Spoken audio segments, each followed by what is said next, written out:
Hello guys! Ang hawak ko ngayon ay C-Pardens. Ang C-Pardens, ito ay ginagamit sa pang-trusses sa bubong.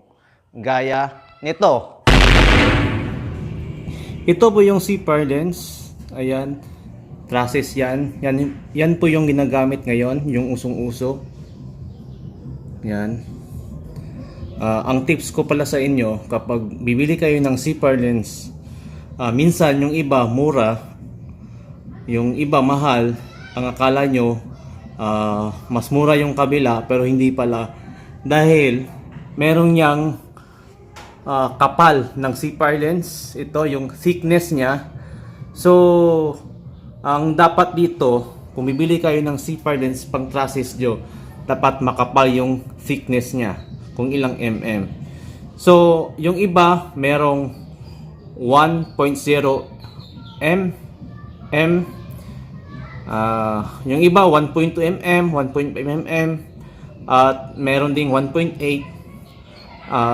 Yung sa iba meron ding 2.0 mm. So mas maganda yung mas makapal, dahil kung manipis ito, syempre yung karpentero natin or tagagawa ng roof, papatong sila dyan. So kung hindi ito makapal, bali mag-curve yan. Anong bang tawag dyan? Hindi na aagos yung tubig nyo dito. Kumbaga mag-stack na lang siya dito, dun sa curve niya.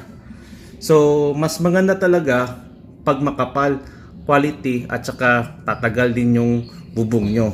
Yun lang ipapaya ko. And then kung bibili din kayo ng C-Pardens, dapat galvanize. Dahil kung hindi galvanize, magano yan, magkakalawang. So kung magkakalawang yan, mga palagay natin ilang years lang, 10 years to 20 years, wala na yung C-Pardens nyo. So magpalit naman kayo, baklas naman itong bubong, so mas magastos. Kaya ang mas advantage or advisable na bilhin yung galvanize, dahil hindi ka na magpintura. Ang yung hindi galvanized na bibilhin mo, magpintura ka pa doon, so mas magastos din. So ayan po yung mga tips dyan. So guys, ngayon punta tayo sa City Hardware para alamin kung magkano na ang presyohan ng C-Pardens ngayon. So tara! So guys, ito naman yung C-Pardens nila. Meron silang 2x3, 2x4, tsaka 2x6. So tingnan natin yung presyo. 2x3 by 6.0 m, tsaka 1 mm yung kapal niya, 689.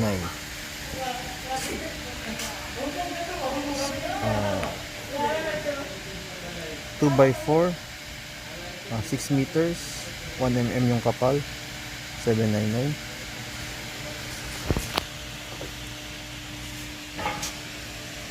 2x6, 6 meters, 1 mm yung kapal, 990. So yan po yung presyo dito sa City Hardware. So hanggang dito na lang guys. Don't forget to like, share, and subscribe to my YouTube channel. Bye bye!